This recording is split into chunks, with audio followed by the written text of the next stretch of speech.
Hello मित्रांनो, मी Satyam sir आपल्या सगळ्यांचं स्वागत करतो आपल्या मुकेश सर चॅनलवरती। तर चला, आपण लास्ट लेक्चरमध्ये kinetic theory of gases radiation सुरू होता। तर या चॅप्टरला आपण बेसिकली दोन पार्टमध्ये डिवाइड केलं होतं, KTG kinetic theory of gases आणि रेडिएशन एक वेगळा सेक्शन कन्सिडर करत असतो आपण। तर आपला केटीजी वाला सेक्शन संपला होता। या लेक्चरमध्ये आपण आता आपल्या रेडिएशन वाल्या सेक्शनला सुरुवात करणार आहोत। खूप जास्त इंटरेस्टिंग सेक्शन आहे आणि बघायला गेलं तर खूप जास्त इझी पण आहे। खूप सोपे कॉन्सेप्ट आहेत याच्यात, क्वेश्चन्स पण सोपे बनतात, फॉर्म्युला बेस्ड जस्ट, ठीक आहे। तर चला रेडिएशनला सुरुवात करूया आपण। सगळ्यात आधी मी तुम्हाला रेडिएशनबद्दल थोडीशी हिंट वगैरे देऊन ठेवतो, ठीक आहे। थोडीशी हिंट वगैरे देतो रेडिएशनबद्दल। चला बघा, रेडिएशनमध्ये असतं काय, आता समजा एक बॉडी आहे माझ्याकडे, ठीक आहे। समजा माझ्याकडे ही एक बॉडी आहे, ठीक आहे। आता ह्या बॉडीवरती काय होणार आहे, ह्या बॉडीवरती हीट येणार आहे। हीट रेडिएशन म्हणजे काय असतं आपल्याकडे, रेडिएशन म्हणजे हीट असतं। And we consider heat as the form of energy, one of the form of energy, ठीक आहे। तर समजा ह्या बॉडीवरती माझी हीट येते, किती हीट येते, क्यू अमाऊंट ऑफ हीट येते। आपण हीटला ना क्यू या नोटेशननी डिनोट करत असतो। समजा मला सांगा हा पेन आहे, हा पेन आहे तुमच्यासमोर आणि या पेनवरती काय होतं, हीट येते। तर या पेनवरती हीट आल्यावरती काय काय होईल बघा, थोडासा विचार करा। हीट आल्यावरती पेन गरम होईल, ऑब्वियस आहे। पेन गरम होईल म्हणजे काय, पेननी काहीतरी हीट ॲब्झॉर्ब केली। पेन गरम होईल म्हणजे काय, पेनने काहीतरी हीट ॲब्झॉर्ब केली आहे, बरोबर आहे। आता पेनने काहीतरी हीट ॲब्झॉर्ब केली, इथपर्यंत सगळ्या गोष्टी ठीक आहे। फक्त ॲब्झॉर्ब थोडी ना केली आहे, पेन काही हीट रिफ्लेक्ट पण करणार, म्हणजे जेवढी आली तेवढी ॲब्झॉर्ब थोडी ना करणार, तो काही हीट तो रिफ्लेक्ट पण करणार। म्हणजे त्यांनी काय केलं, जी हीट आली त्यातला काही पार्ट ॲब्झॉर्ब केला, काही पार्ट रिफ्लेक्ट केला आणि काही पार्ट असा असेल जो ॲब्झॉर्बही नाही होणार, रिफ्लेक्टही नाही होणार, डायरेक्ट पास होऊन जाणार बॉडीमधनं। त्याला आपण ट्रान्समिट म्हणणार। त्याला काय म्हणणार आपण, ट्रान्समिट म्हणणार। याचा सिम्पलसा असा अर्थ आहे बघा, क्यू अमाऊंट ऑफ हीट आली होती, तर काही हीट बॉडीने काय केली, ॲब्झॉर्ब केली। ॲब्झॉर्ब केली, पण किती अमाऊंट ऑफ हीट ॲब्झॉर्ब केली, तर त्याला मी म्हणतो Q A amount of heat काय केली आहे बॉडीने, Q A amount of heat बॉडीने काय केली आहे, ॲब्झॉर्ब केली आहे। काही पार्ट हीटचा काय केला आहे, रिफ्लेक्ट केला आहे, तर Q R amount of heat बॉडीने काय केली, रिफ्लेक्ट केली आहे। आणि काही पार्ट ॲब्झॉर्ब केला होता, काही पार्ट रिफ्लेक्ट केला आहे आणि काही पार्ट काय करणार आहेत, ते काही पार्ट ते ट्रान्समिट करणार आहेत। ट्रान्समिट म्हणजे पास होणार, तर त्याला आपण लिहितो क्यू टी। आता जे तुम्ही क्यू टी लिहिता ना, हां मुली लिहितात जास्त, मुलं पण लिहितात त्याचे कॉमेंट्समध्ये, ते क्यू टी नाही आहे बाळा, हे क्यू आणि छोटं सफिक्सला टी आहे, ठीक आहे, ते क्यू टी नाही आहे। आता थोडंसं लक्ष द्या इकडं, जर बॉडीवरती क्यू अमाऊंट ऑफ हीट येते आहे, तर त्यातला बॉडीमध्ये काही पार्ट हीटचा ॲब्झॉर्ब होणार, काही पार्ट त्यातला रिफ्लेक्ट होणार आणि काही पार्ट त्यातला ट्रान्समिट होणार। So amount of heat incident हा एनर्जी कन्झर्वेशनवर बेस्ड जर बघितलं तर जी हीट आली आहे तर ती हीट एकतर ॲब्झॉर्ब झाली आहे, ती हीट एकतर रिफ्लेक्ट झाली आहे किंवा ती हीट एकतर ट्रान्समिट झाली आहे। तर याला आपण म्हणतो हे एनर्जी कन्झर्वेशन आहे, ठीक आहे। इथं काय दिलं आहे बघा, रिलेशन तर नंतर प्रूफ करू आपण। Whenever thermal radiation falls on the surface of object, thermal radiation म्हणजे काय, heat. Whenever heat falls on the surface of object, some part of heat is reflected, okay, काही पार्ट हीटचा रिफ्लेक्ट होणार आहे, some part is absorb and remaining part is transmitted. Absorb होणार, reflect होणार, transmit होणार, याच्या व्यतिरिक्त काहीच नाही होणार।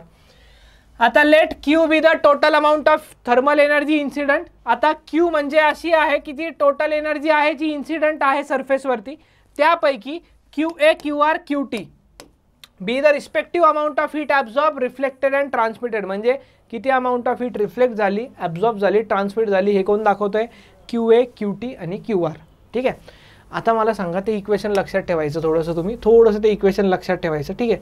आता आपण प्रूफ करू त्याला। काय इक्वेशन लिहिलं होतं मी, Q is equals to Q A plus Q R plus Q T, असं मी याला इक्वेशन लिहिणार इथं, ठीक आहे। आता थोडंसं लक्ष द्या, जर समजा, जर नीट लक्ष द्या, जर मी या इक्वेशनला डिवाइड करतो,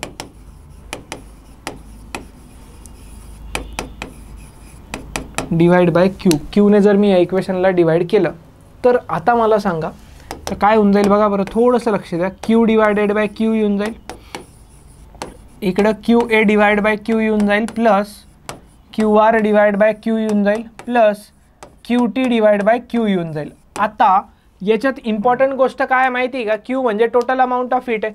हे क्यू आणि हे क्यू कॅन्सल होणार, तर इथं काय राहिलं 1 is equals to Q A by Q plus Q R by Q plus Q T by Q. आता थोडंसं लक्ष द्या, मी एक एक्झाम्पल सोबत याला एक्सप्लेन करणार आहे म्हणजे तुम्हाला लवकर चांगलं कळायला पाहिजे. समजा माझ्याकडे ही एक बॉडी होती, ठीक आहे. समजा याच्यावरती हीट येत होते 1000 जूल. किती हीट येत होती? 1000 जूल इतकी हीट येत होती. 1000 जूलमधलं काय झालं माहिती आहे का, 300 जूल हीट त्यांनी ॲब्झॉर्ब केली. 300 जूल हीट त्यांनी काय केली बाळा, ॲब्झॉर्ब केली आहे, ठीक आहे. त्यानंतर 200 जूल हीट त्यांनी काय केली आहे, रिफ्लेक्ट केली आहे. आणि राहिलेली 500 जूल हीट त्यांनी काय केली आहे, ट्रान्समिट केली आहे. आता मला सांगा, जर 1000 जूल हीट आली असेल आणि 300 जूल त्यांनी ॲब्झॉर्ब केली, जर मी तुम्हाला विचारलं किती % हीट त्याने ॲब्झॉर्ब केली आउट ऑफ टोटल, तर तुम्ही सरळ सरळ मला उत्तर देऊन सांगणार की सर 30% केली, कारण की 300/1000 इंटू 100 करणार तुम्ही. आता किती % त्यांनी ट्रान्समिट केली असं जर मी म्हटलं तर तुम्ही सरळ सरळ म्हणणार सर 50%. आणि जर रिफ्लेक्ट म्हटलं तर तुम्ही म्हणणार 20%. मला सांगा, amount of heat absorbed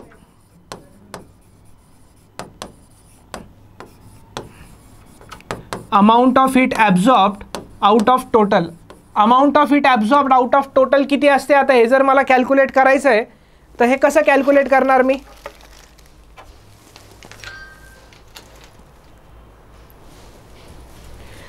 amount of heat absorb किती आली होती, टोटल हीट आली होती 1000, ॲब्झॉर्ब किती झाली, ॲब्झॉर्ब झाली 300. तर मला सांगा, हे 0 कॅन्सल, 3/10 म्हणजे 0.3, म्हणजे 0.3 फ्रॅक्शन ऑफ हीट हा ॲब्झॉर्ब झाला आहे आउट ऑफ टोटल. आणि त्यालाच आपण इंटू 100 जर केलं तर पर्सेंटमध्ये कन्वर्ट करू शकतो. आता मला सांगा, इथं थोडंसं जर लक्ष दिलं तुम्ही तर हे जे Q A divide by Q आहे ना, Q A divide by Q, ह्याचा अर्थ काय, याचा अर्थ amount of heat absorb out of total. काय अर्थ याचा, amount of heat absorb out of total. म्हणजे याला मी एक कोइफिशियंट देऊन टाकतो ए. काय म्हणतो त्याला, ऐका थोडंसं. याला मी म्हणणार आर आणि याला मी म्हणणार टी, किंवा बुक्समध्ये याला टी आर म्हटलं आहे. तर जर मी यांना असं म्हटलं तर हे इक्वल होतील 1, म्हणजे A plus R plus T equals to काय असतं 1. आणि लक्षात ठेवायचं, दिस रिलेशन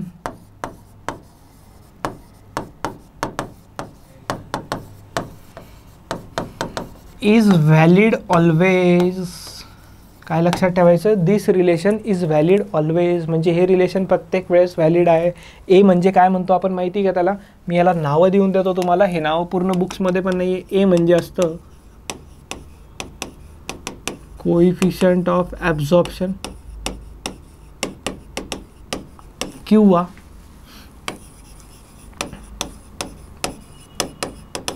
ॲब्झॉर्प्टिव्ह पॉवर किंवा ॲब्झॉर्प्टन्स.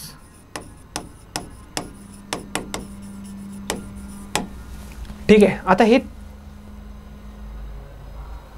आता हे 3 नावं इम्पॉर्टंट आहे बरं का. नंतर स्मॉल आर म्हणजे काय असतं, आता बघा, स्मॉल आर म्हणजे काय असतं, कोइफिशियंट ऑफ रिफ्लेक्शन, ठीक आहे. और याला म्हणतो आपण रिफ्लेक्टन्स पॉवर. काय म्हणतो याला आपण म्हणतो रिफ्लेक्टन्स पॉवर किंवा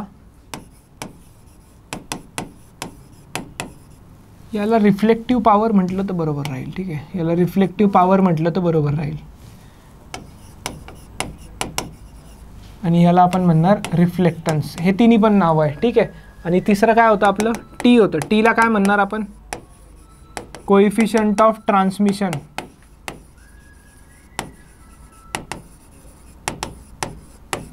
किंवा याला आपण नाव देत असतो ट्रान्समिटिव्ह पॉवर, किंवा याला एक अजून नाव असतं, त्याला आपण म्हणतो ट्रान्समिटन्स. काय म्हणतो त्याला आपण, ट्रान्समिटन्स. ठीक आहे. क्लिअर आहे इथपर्यंत तुम्हाला सगळ्या गोष्टी? अरे क्लिअर आहे इथपर्यंत? ठीक आहे. हे नावं दिले मी त्याला वेगवेगळे. नेक्स्ट आता त्याचे डेफिनेशन्स बघून घ्या. डेफिनेशन्स तर तशा काही जास्त हार्ड नाही आहे, पण बोर्ड्समध्ये इम्पॉर्टंट आहे. कोइफिशियंट ऑफ ॲब्झॉर्प्शन और ॲब्झॉर्प्टिव्ह पॉवर और ॲब्झॉर्प्टिव्हिटी किंवा ॲब्झॉर्प्टन्स म्हणू शकतो. याला एने डिनोट करतो. काय असतं ते, the ratio of amount of heat absorb to total quantity of heat incident. Amount of heat absorb म्हणजे किती QA आणि टोटल क्वांटिटी ऑफ हीट म्हणजे किती Q. तर A इज इक्वल्स टू काय होऊन जातं QA डिवाइड बाय Q होऊन जातं. ठीक आहे. नेक्स्ट काय असतं, नेक्स्ट असतं कोइफिशियंट ऑफ रिफ्लेक्शन ऑर रिफ्लेक्टन्स किंवा रिफ्लेक्टिव्ह पॉवर. याचा काय अर्थ असतो, ह्याला आपण म्हणतो ratio of amount of radiant energy reflected. Reflected म्हणजे QR to the total energy incident QR by Q. हे तर ऑलरेडी बघूनच बसलो आहे आपण आता. नेक्स्ट काय असणार कोइफिशियंट ऑफ ट्रान्समिशन किंवा ट्रान्समिटन्स किंवा त्याला एक अजून नाव असतं ट्रान्समिटिव्ह पॉवर. तर याला आपण टीने डिनोट करतो. ते काय असतं the ratio of amount of radiant energy transmitted म्हणजे QT divided by amount of total heat energy incident म्हणजे QT बाय Q. बस हे 3 गोष्टी लक्षात ठेवायच्या आणि एक गोष्टी कायम डोक्यात ठेवायची की A plus R plus T म्हणजे काय असतं. A plus R plus T म्हणजे तिन्हीचे कोइफिशियंट, ॲब्झॉर्प्शनचा कोइफिशियंट, रिफ्लेक्शनचा कोइफिशियंट आणि ट्रान्समिशनचा कोइफिशियंट. आणि ऑलवेज या तिघांची ॲडिशन 1 असते. ऑलवेज या तिघांची ॲडिशन 1 असते. ही गोष्ट पक्की तुमच्या डोक्यात बसलेली पाहिजे. ठीक आहे. चला पुढे जाऊया. काही बेसिक डेफिनेशन असतात.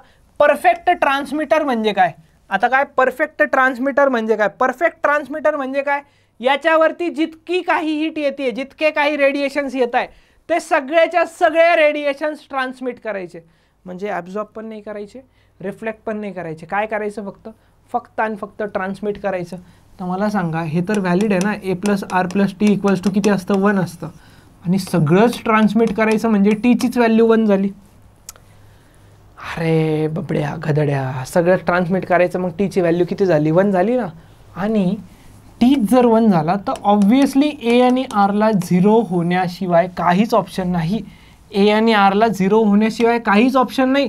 याचं रिझन असं आहे की तिघांची सम 1 आली पाहिजे आणि कोणीच निगेटिव्ह नसू शकतो, कोणीच निगेटिव्ह पण नसू शकतो. मग तिथं पण प्रॉब्लेम आहे.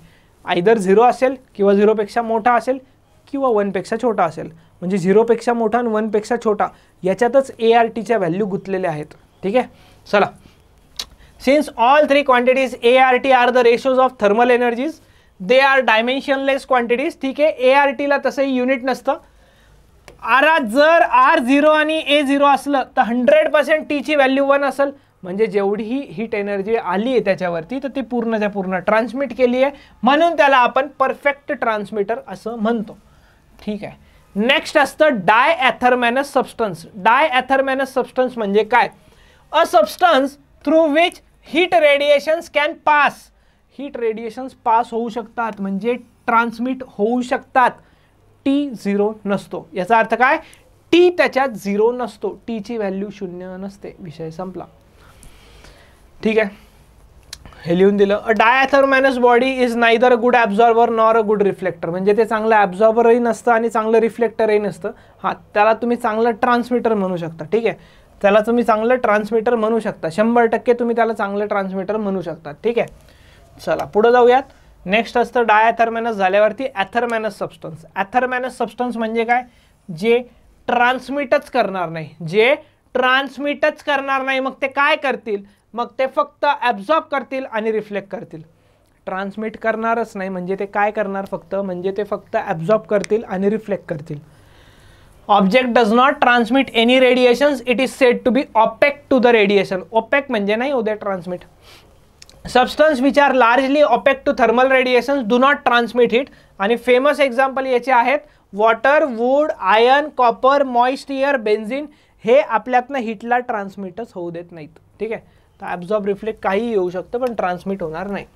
नेक्स्ट, आता सगळ्यात इम्पॉर्टंट कॉन्सेप्ट असतो परफेक्ट ब्लॅक बॉडीचा. सगळ्यात इम्पॉर्टंट कॉन्सेप्ट कोणाचा असतो, परफेक्ट ब्लॅक बॉडीचा. आणि हे खूप इम्पॉर्टंट आहे.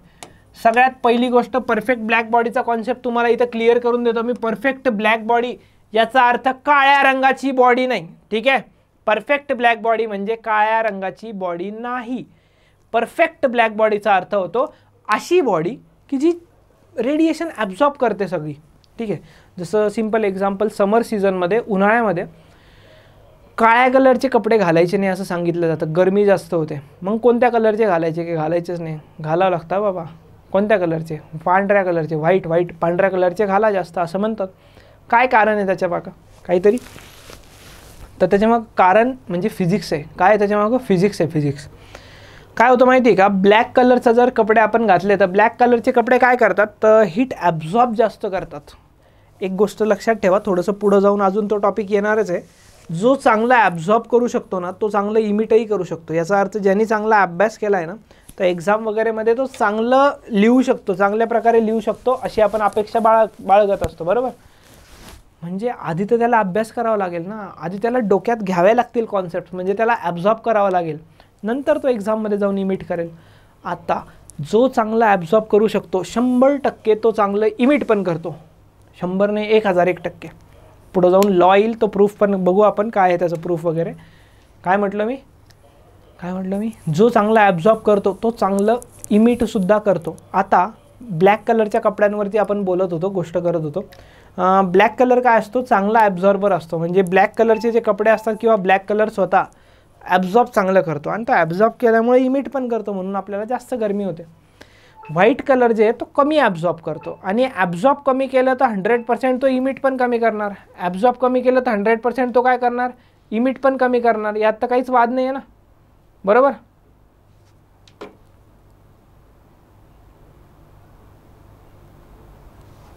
ठीक आहे. तर आता परफेक्ट ब्लॅक बॉडी म्हणजे काय, म्हणजे कलरवरती जायचं नाही आहे. परफेक्ट ब्लॅक बॉडी म्हणजे अशी बॉडी जी जास्तीत जास्त रेडिएशन, जास्तीत जास्त म्हणजे पूर्णच ॲब्झॉर्ब करू द्या तिला, पूर्णच ॲब्झॉर्ब करू द्या तिला. आपण परफेक्ट ब्लॅक बॉडी म्हणतो, किंवा मी तिला आयडियल ब्लॅक बॉडी म्हणतो. एकच गोष्ट आहे, परफेक्ट ब्लॅक बॉडी, किंवा त्याला आपण आयडियल ब्लॅक बॉडी सुद्धा म्हणतो. त्याला IBB लिहिलं जातं. काय लिहिलं जातं त्याला, IBB लिहिलं जातं. ओके, ठीक आहे. चला, T0 असतं, A0, देन R=1, तर सगळी एनर्जी रिफ्लेक्ट होणार. ही ब्लॅक बॉडी नाही आहे. A good reflector is a poor absorber and transmitter. Obviously good reflector म्हणजे काय, गुड रिफ्लेक्टर म्हणजे आरची व्हॅल्यू जास्त असणार, आणि 100% ARTची ॲडिशन 1 येणार आहे. मला सांगा, आर जास्त येते, ए आणि टीला कमीच व्हावं लागेल ना भाऊ. काही ऑप्शन आहे का त्यांच्याकडं. आर म्हणतो मी रिफ्लेक्ट करणार, मी नाही ॲब्झॉर्ब होऊ देणार, ट्रान्समिट होऊ देणार, तर यांची व्हॅल्यू कुठून वाढणार. हे बसले आपले चिडीचो. जर रिफ्लेक्ट होत नाही आहे, ट्रान्समिट पण होत नाही आहे, म्हणजे एचा व्हॅल्यू 1 आहे, तर त्याला आपण परफेक्ट ब्लॅक बॉडी म्हणणार. काय म्हणणार त्याला आपण, परफेक्ट ब्लॅक बॉडी. म्हणजेच आयडियल ब्लॅक बॉडी सुद्धा आपण त्याला म्हणू शकतो. आयडियल ब्लॅक बॉडी काय म्हणतो आपण त्याला, आयडियल ब्लॅक बॉडी. ठीक आहे, क्लिअर इथपर्यंत. चलो देन गाईस, पुढे जाऊयात आपण. आता आला आपला परफेक्ट ब्लॅक बॉडीचा कॉन्सेप्ट. याच्यावरती बोर्डमध्ये 100% एक क्वेश्चन असतो, 100% फिक्स क्वेश्चन असतो याच्यावरती बोर्डमध्ये. लक्ष द्यायचं, परफेक्ट ब्लॅक बॉडी काय असते ते. ठीक आहे. आता ही एक अरेंजमेंट आहे, याला आपण फेरिस ब्लॅक बॉडी म्हणतो. याला आपण काय म्हणतो, फेरिस ब्लॅक बॉडी. फेरिस नावाचे सायंटिस्ट होते, त्यांनी अशी एक अरेंजमेंट इन्व्हेंट केली होती की जास्तीत जास्त रेडिएशन ॲब्झॉर्ब झाले पाहिजे, आणि मग ती इन्व्हेंट झाल्यावरती त्याला नाव देण्यात आलं फेरिस ब्लॅक बॉडी. ठीक आहे. असतं काय फेरिस ब्लॅक बॉडीमध्ये, मी तुम्हाला याच डायग्रॅमवरती सगळ्या गोष्टी एक्सप्लेन करण्याचा ट्राय करतो. नंतर तुम्हाला एक्झाममध्ये कोणती डायग्रॅम बनवायची असते ते सुद्धा तुम्हाला मी सांगतो. आता हे जे असतं ना, हे आउटर कवरिंग असतं, आउटर सरफेस असतो. आउटर सरफेस कशाने कोट केलेला असतो माहिती आहे का, सिल्वर पॉलिश्ड असतो. आउटर सरफेस जो असतो तो आउटर सरफेस सिल्वर पॉलिश्ड असतो. ठीक आहे. आणि याच्यात जो इनर सरफेस दिसतोय ना तुम्हाला, इनर सरफेस, तो इनर सरफेस आहे ना कोटेड विथ लॅम्प ब्लॅक असतो. सगळं सांगतो का बरं का नाही, फक्त थोडंसं लक्ष द्या.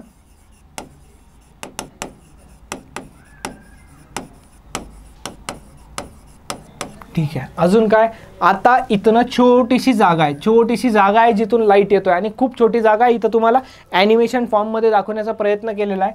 याला आपण म्हणतो अपर्चर. काय म्हणतो याला आपण म्हणतो अपर्चर. ओके, ठीक आहे. आता इथं हे काय असं हे एकदम कॉर्नर टाईपमध्ये जे आहे ना, त्याला आपण म्हणतो कोनिकल प्रोजेक्शन. काय म्हणतो आपण त्याला, कोनिकल प्रोजेक्शन. त्याचा काय यूज आहे ते पण सांगतो, थोडंसं लक्ष द्या फक्त. आता हे जे आउटर सरफेस आहे, हे इनर सरफेस आहे ना, तो 2 सरफेस झाले त्या वॉलचे. एक आउटर सरफेस झाला आणि एक इनर सरफेस झाला. याचा अर्थ मध्ये काहीतरी असणार, काहीतरी मटेरियल असेल किंवा स्पेस असेल. तर ही जी मधली स्पेस असते ना, तर ही इव्हॅक्युएटेड स्पेस असते. काय असते ही, इव्हॅक्युएटेड स्पेस असते. इव्हॅक्युएटेड स्पेस म्हणजे काय असतं त्याच्यात, इव्हॅक्युएटेड स्पेस म्हणजे त्याच्यात व्हॅक्यूम असतं. काय असतं बाळांना त्याच्यात असतं भाऊ व्हॅक्यूम. ओके, थोडंसं मागे जातो. कारण एक स्लाईड ॲड करायची, मला थोडंसं लिहायचं आहे मला त्याच्यावरती. आधी रेडिएशनबद्दल हे तुम्हाला फक्त मी अरेंजमेंट सांगितलं, कन्स्ट्रक्शन सांगितलं आहे. आता मी तुम्हाला रेडिएशन काय असतं ना हे सांगतो. रेडिएशन काय असतं ना हे सांगतो तुम्हाला, मग आपण परफेक्ट ब्लॅक बॉडीवरती परत एकदा कंटिन्यू करू आपली गोष्ट. आपण काय करू मग त्यावरती परत कंटिन्यू करू, काहीच प्रॉब्लेम येणार नाही. ठीक आहे, चलो कुठे गेला रे? हां इथं. ठीक आहे, चला एकदम बेसिक रेडिएशनबद्दल बोलतोय मी तुम्हाला. हे कुठंच मिळणार नाही तुम्हाला बुकमध्ये जास्त डेप्थमध्ये. रेडिएशन, रेडिएट करणं म्हणजे काय? रेडिएशन म्हणजे काहीतरी वेव्ज रिलेटेड, आणि रेडिएट करणं म्हणजे काय? रेडिएट करणं म्हणजे इमिट करणं. आता मला सांगा, आता तुम्ही जिथं कुठं बसलेले असून लेक्चर बघत असणार, मी इथनं लेक्चर देतो, तुम्ही बघताय लेक्चर. माझ्या आजूबाजूला किंवा तुमच्या आजूबाजूला जेवढ्या काही गोष्टी आहे, जेवढ्या काय म्हणजे कोणत्या, इवन ईच अँड एव्हरीथिंग. ठीक आहे, तुमच्या स्किनपासनं, वॉच असेल वॉचपासनं, मोबाईलपासनं, पेनपासनं, वॉल, फॅन, सगळं A to Z सगळं, विदाउट एक्सेप्टिंग एनिथिंग. ठीक आहे, सगळ्या A to Z गोष्टी, सगळ्या गोष्टी काय करताय माहिती आहे का? हीट रेडिएट करताय. म्हणजे सर तुम्हाला म्हणायचं आहे प्रत्येक गोष्ट हीट बाहेर सोडते? हो, मला हेच म्हणायचं आहे, प्रत्येक गोष्ट हीट बाहेर सोडते. सर काही बोलता तुम्ही, थांबा थोडासा विश्वास बसेल तुम्हाला. आता मी का बरं हे बोलतो माहिती आहे का? कारण की एक प्रिवोस्ट थ्योरी ऑफ हीट एक्सचेंज असते की ॲब्सोल्यूट झिरो टेम्परेचर जे असतं. प्रिवोस्ट थ्योरी ऑफ हीट एक्सचेंज म्हणजे एक थ्योरी होती, पुढं बघूयात ते. ॲब्सोल्यूट झिरो टेम्परेचर याच्यावरती जर कोणत्या बॉडीचं टेम्परेचर असेल, ॲब्सोल्यूट झिरो टेम्परेचर याच्यावरती जर कोणत्या बॉडीचं टेम्परेचर असेल, याचा अर्थ ग्रेटर दॅन 0 केल्विन म्हणतोय मी.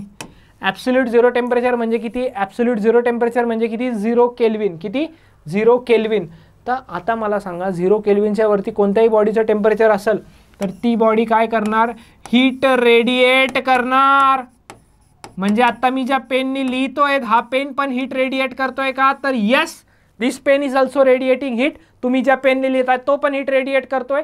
फील होत नाहीये, फील होत नाहीये की त्यातनं अशी गरमी हीट निघते. रिझन असं आहे की जे फील होणं ना होणं, गोष्ट थंडी किंवा गरम वाटणं आपल्याला, हे टेम्परेचरवर डिपेंड करतं. And temperature is nothing but the measure of degree of hotness or coldness of the body. ठीक आहे, आता जर हा पेन समजा फ्रीजमध्ये ठेवला, मी फ्रीजमध्ये ठेवला आणि याला जर हात लावला बाहेर, नंतर काढल्यावर थंड वाटतो एकदम. होतं काय? तेव्हा पण पेन हीट रेडिएट करतोय, इमिट करतोय, पण तो ॲब्झॉर्ब जास्त करत असतो, इमिट कमी करत असतो, म्हणून तो थंड लागतो. म्हणजेच काय? ॲब्झॉर्ब जास्त करत असतो, इमिट कमी करत असतो, म्हणून थंड लागतो. आता याला जर मी गरम गरम तेलात उकळून काढलं तर पेनला काय होणार नाही त्याला पण टेम्परेचर. हां, तर त्या केसमध्ये तो ॲब्झॉर्ब करेल पण इमिट जास्त करेल. 2 वर्ड असतात, ॲब्झॉर्ब आणि इमिट. जो चांगला ॲब्झॉर्ब करतो तो चांगलं इमिटसुद्धा करतो. इमिट म्हणजे सोडणं, ॲब्झॉर्ब म्हणजे घेणं. ठीक आहे, आता जर बॉडी ॲब्झॉर्ब जास्त करते आणि इमिट कमी करते, 2-3 ऑप्शन असतात. किंवा बॉडी ॲब्झॉर्ब कमी करते आणि इमिट जास्त करते, किंवा बॉडी सेम करते, म्हणजे जेवढं ॲब्झॉर्ब झालं तेवढं इमिटसुद्धा करते. ब्लॅक बॉडीचा कॉन्सेप्ट वेगळा असतो बरं का. ब्लॅक बॉडीवर जेवढं आलं तेवढं ॲब्झॉर्ब होणं, याला ब्लॅक बॉडी म्हणतो आपण. जर एखादा ऑब्जेक्ट ॲब्झॉर्ब जास्त करतं, इमिट कमी करतं आहे, तर तो तुम्हाला कूलर वाटतो. कूलर म्हणजे थंडा वाटतो. जर इमिट म्हणजे जास्त हीट सोडतोय तो, तर तो तुम्हाला हॉटर वाटतो. आणि नो फील म्हणजे काय? काहीच फील नाही होणार, गरम नाही, थंड नाही, पण तरीही हीट एक्सचेंज सुरू असतं. ॲब्झॉर्ब जितकी केली आहे तितकी इमिट करत असतो, म्हणून फील होत नाही. आता पेन झालं, मोबाईल झालं, आत्ता जर हातात घेतला तर तुम्हाला काहीच फील नाही झाली हीट. याचा अर्थ समजून घ्या की तो ऑब्जेक्ट सध्याला जितका ॲब्झॉर्ब करतोय तितकं इमिटसुद्धा करतोय, म्हणून आपल्याला काहीच फील होत नाही आहे. क्लिअर एक गोष्ट लक्षात ठेवा, संपला विषय. ठीक आहे, हे क्लिअर झालं. आता सर दिसायला तर पाहिजे ना, मग वाफा निघता येतं, ते पण तर खोटं होईल ना मग. अरे नसतं दिसत बाळांनो. इलेक्ट्रोमॅग्नेटिक वेव्ह स्पेक्ट्रम नावाची एक गोष्ट असते. 11चा टॉपिक आहे, पण इथं सांगतो थोडंसं. इलेक्ट्रोमॅग्नेटिक वेव्ह स्पेक्ट्रम नावाची एक गोष्ट असते, ज्याच्यात वेगवेगळ्या वेव्ज, इलेक्ट्रोमॅग्नेटिक वेव्ज अरेंज केलेल्या असतात. त्यात असतं रेडिओ वेव्ज, मी शॉर्टमध्ये लिहितो आहे. त्याच्यानंतर असतं मायक्रोवेव्ज, त्याच्यानंतर असतं इन्फ्रारेड, त्याच्यानंतर असतं व्हिजिबल, त्याच्यानंतर असतं अल्ट्राव्हायलेट, त्याच्यानंतर असतं एक्स रे, गामा रे आणि कॉस्मिक रेस. यातले भरपूर रेसचे तुम्ही नावं ऐकलेले असणार असतील. ठीक आहे, हे जे मी लिहिलं आहे ना सिक्वेन्स, हा सिक्वेन्स इम्पॉर्टंट आहे. लॅम्बडा डिक्रीजिंग आहे, म्हणजे लेफ्टकडून राईटकडे जाताना लॅम्बडा डिक्रीज होत जातो आहे. आता जर हे व्हिजिबल सोडलं ना, जर हे व्हिजिबल सोडलं तर आपल्याला बाकी कोणतेच रेस आपल्या डोळ्यांनी दिसत नाही, नेक्ड आईजनी म्हणजे उघड्या डोळ्यांनी आपल्याला ते दिसत नाही. आता हा पेनसुद्धा रेडिएट करतो आहे, वाफा निघताय का नाही निघत आहे दिसत सुद्धा नाही. का बरं नाही दिसत आहे? कारण की हे जे रेडिएशन आहे किंवा ऑलमोस्ट मी म्हणू शकतो 99% रेडिएशन्स जे आत्ता बॉडीज इमिट करता येतं ते इन्फ्रारेड रेडिएशनमध्ये लाय करतं. आणि इन्फ्रारेड रेडिएशन्स आपण डोळ्यांनी नाही बघू शकत. इन्फ्रारेड रेडिएशन्स आपण डोळ्याने नाही बघू शकत, हे त्याच्या मागचं रिझन आहे. ठीक आहे, एक एक्झाम्पल देतो. कलर्स वगैरे दिसतात तुम्हाला आजूबाजूला, वेगवेगळे कलर्स तुम्हाला कशामुळे दिसतात हे तुम्ही स्कूलमध्ये शिकले असणार, आताही शिकले असणार 11च्या ऑप्टिक्समध्ये. हे कलर्स कशामुळे असतात? हे कलर तुम्ही रिफ्लेक्शन वगैरे वगैरे सगळ्या गोष्टी ऐकल्या असतील, स्कॅटरिंग वगैरे वगैरे. पण मी म्हणतो की काही ऑब्जेक्टचे कलर तुम्हाला रेडिएशनमुळे सुद्धा दिसतात. एक्झाम्पल देऊन करेल. ठीक आहे, काही ऑब्जेक्टचे कलर्स तुम्हाला रेडिएशनमुळे सुद्धा दिसतात. कसं? Simple example. समजा मी उभा आहे, इथं पूर्ण लाईट बंद आहे. पूर्ण लाईट कशा आहे? बंद आहे. देऊ का ट्रेलर? नको ना. पूर्ण लाईट बंद, मी दिसणारच नाही तुम्हाला.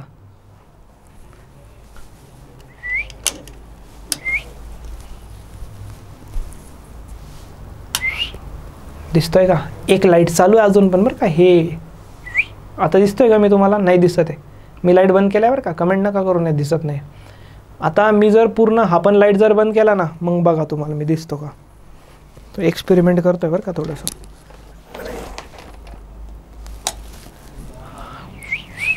दिसलो का? आता थोडंसं लक्ष द्या. मी तुम्हाला दिसलो नव्हतो. रिझन काय होतं माहिती आहे का? कुठून रिफ्लेक्शन कुठून रिफ्रॅक्शन काहीच होणार नाही. कुठून रिफ्रॅक्शन या काहीच गोष्टी होणार नव्हत्या. मी दिसलो? नाही दिसलो. आणि त्यात मी ब्लॅक कलरचा टी शर्ट घालून आलो. मी दिसलो का? नाही दिसलो. आणि त्यात मी ब्लॅक कलरचा टी शर्ट जर घालून आलो तर घंटा काय दिसणार नाही मी तुम्हाला. ठीक आहे, पण काय होईल तेवढाच अंधार केला. आणि इथं मी काय केलं, एक स्टीलचा रॉड घेतला आणि त्या रॉडला हिट केलं. एवढं तापवलं की बस आता वितळायचं राहिलं आहे फक्त. आणि रॉड वगैरे आयनचा स्टीलचा जर खूप जास्त हीट केला आहे आणि तो मेल्ट होणार असेल तर त्याआधी तो रेड दिसायला लागतो, बरोबर का? कानाखाली खाल्ल्यावर पण तुमचे गाल रेड दिसतं ना. तर तो रॉड पण रेड दिसतो कारण की त्याला मी खूप जास्त हीट केलं आहे. आता तेवढाच अंधार होता जेवढा आत्ता होता 1-2 मिनटासाठी. मी एकदम रॉडला हीट केलं आहे, गरम स्टील आणि आयनचा रॉड होता, दोन्ही पण की कोणता पण. इतका हीट केला की तो लाल झाला. त्या रॉडला इथं येऊन मी पकडलं. तुम्हाला दिसेल का तो रॉड दिसेल का? म्हणजे कलर दिसेल का त्याचा रेड?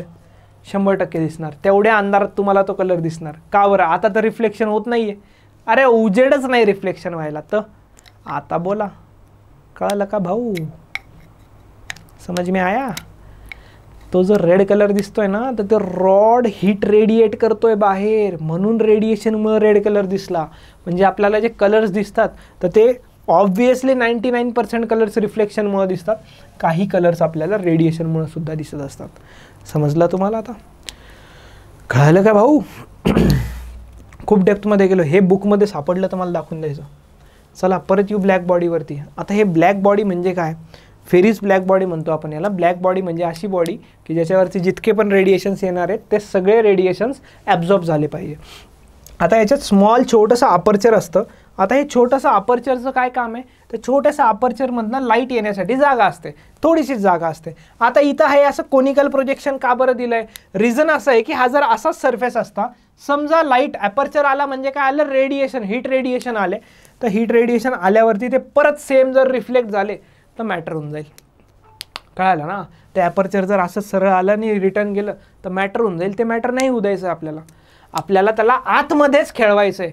तर म्हणून असं एक कोनिकल प्रोजेक्शन दिलं जातं. म्हणजे त्या रेडिएशन्स आल्यावरती या कोनिकल प्रोजेक्शनवरती जर ते पडले तर ते इकडं रिफ्लेक्ट होतील.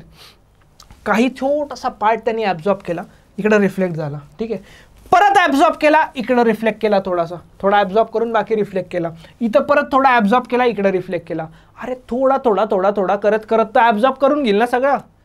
थोडं करत त्यांनी काय केलं, सगळं ॲब्झॉर्ब करून घेतलं. झालं भाऊ ब्लॅक बॉडी, झाली ब्लॅक बॉडी. सगळं रेडिएशन त्याच्यावरती येणारं ॲब्झॉर्ब केलं म्हणजे काय झालं, अरे म्हणजे ब्लॅक बॉडीच म्हणतो ना त्याला आपण. The body on which amount of heat radiated is absorbed fully is called as black body. संपलं, झाली ब्लॅक बॉडी. आता बाकी गोष्टी, आतमधलं लॅम्प ब्लॅकनी कोटेड होता कारण की ब्लॅक कलर ॲब्झॉर्ब करतो. बाहेरचं सिल्वर पॉलिश्ड होतं, याचं कारण सांगतो तुम्हाला. कंडक्शन कॉन्व्हेक्शन ऐकलं असणार तुम्ही 11च्या थर्मल प्रॉपर्टीजमध्ये. हीट इथनं बाहेरही जाऊ शकते या स्पेसमधनं, पण व्हॅक्यूम होता तरी पण रेडिएशन होऊ शकतं. तर हे सिल्वर कलर्ड होतं कारण की जर रेडिएशन हीट बाहेर जाण्याचा प्रयत्न केला त्यांनी तर ते त्या सिल्वर कलर रिफ्लेक्ट करतं, तर त्या सिल्वर कलरमुळे ते परत येतील इकडंच आणि बाहेर जाणार नाही. याचा अर्थ जितकंही हीट रेडिएशन त्याच्यावरती आलं होतं पूर्णच्या पूर्ण त्यांनी ॲब्झॉर्ब केलं. स्पेस का बरं आहे तेही सांगितलं, बाकी सगळ्या गोष्टी डिस्कस झाल्या आहेत. तर हे होतं तुमचं फेरिस ब्लॅक बॉडी आणि हे येतं म्हणजे येतं 100% येतं आहे बोर्ड्समध्ये. आता ही पूर्ण याची थेओरी आहे. हे तर परफेक्ट ब्लॅक बॉडीची आहे. Body which absorb entire radiant energy incident on it, म्हणजे त्याची एची व्हॅल्यू किती असते, एची व्हॅल्यू त्याची असते 1. त्याला आपण काय म्हणणार, परफेक्ट ब्लॅक बॉडी म्हणणार. ठीक आहे. आत्तापर्यंत प्रॅक्टिकली लॅम्प ब्लॅक म्हणून आहे जे आता कोट केलं होतं किंवा प्लॅटिनम ब्लॅक, तो 97% हीट ॲब्झॉर्ब करतो प्रॅक्टिकली. फेरिस ब्लॅक बॉडी हा एक थिओरॉटिकल कॉन्सेप्ट आहे. प्रॅक्टिकली 97% हीट ॲब्झॉर्ब करणारा मॅक्सिमम सबस्टन्स आत्तापर्यंत आहे. ठीक आहे, चला पुढे जाऊया. An athermanous metal plate has a coefficient of absorption 0.65. Coefficient of absorption 0.65 आहे. म्हणजे ए विचारलं आहे तर तो विचारतोय आर किती येणार. मला सांगा ए प्लस आर प्लस टी किती असतं. CETचा क्वेश्चन आहे, 1 असतं.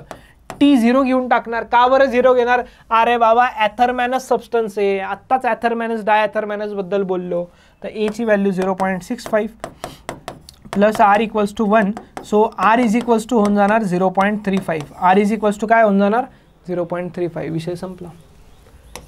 चलो आगे चलते हैं. Next, for athermanous substance coefficient of transmission is. सेमच question. For athermanous substance coefficient of transmission असतं 0. कोइफिशियंट ऑफ ट्रान्समिशन किती असतं, 0 असतं. कोणत्या सबस्टन्ससाठी, ॲथरमॅनस सबस्टन्ससाठी. आता ॲक्च्युली जो फेरिस ब्लॅक बॉडीचा कॉन्सेप्ट होता हे तर ॲब्झॉर्प्शन रिफ्लेक्शन आहे. फेरिस ब्लॅक बॉडीच्या कॉन्सेप्टवरती तुम्ही बघू शकता किती वेळेस क्वेश्चन्स आलेले आहेत. फेरिस ब्लॅक बॉडीच्या कॉन्सेप्टवरती तुम्ही बघू शकता किती वेळेस क्वेश्चन्स आलेले आहेत. आता ते क्वेश्चन्स, ही डायग्रॅम तुम्हाला काढायची आहे. हेच मी तुम्हाला काढून दिलं होतं. आता हेच नावं मी दिले होते. ही डायग्रॅम ॲज इट इज तुम्हाला काढायची आहे. सगळे नावं मी दिलते यातले, सगळे नावं दिलते मी यातले. नेक्स्ट, ही याची थेओरी. एक पॉईंट येत जाणार थेओरीचा. आता हे सगळी तीच थेओरी आहे जी मी आत्ता एक्सप्लेन केली होती तुम्हाला. तर एक आशा आहे, होपसो तुम्ही ती रीड करसाल. For a perfectly black body coefficient of emission. इमिशनचा कोइफिशियंट 1 असतो. आता हे इमिशन काय असतं ते आपण नेक्स्ट लेक्चरमध्ये बघणार आहोत. Don't worry about that. ठीक आहे, आत्ता फक्त याला टिक केलं कारण की जो चांगलं ॲब्झॉर्ब करतो तो चांगलं इमिटसुद्धा करतो. तर ब्लॅक बॉडीमध्ये ॲब्झॉर्प्शन खूप चांगलं असतं, तो इमिशन पण खूप चांगलं असतं. तर त्याचा काहीच वाद नाही आहे. नेक्स्ट क्वेश्चन आहे, a body is said to be opaque to the radiation if ART coefficient वगैरे सांगितलेलं आहे. आता ओपॅक म्हणजे काय, ओपॅक बॉडी म्हणजे T0. ओपॅक बॉडी. आता जाऊ का पुढं, ॲथरमॅनस डायॲथरमॅनसवरती येऊ का थोडंसं.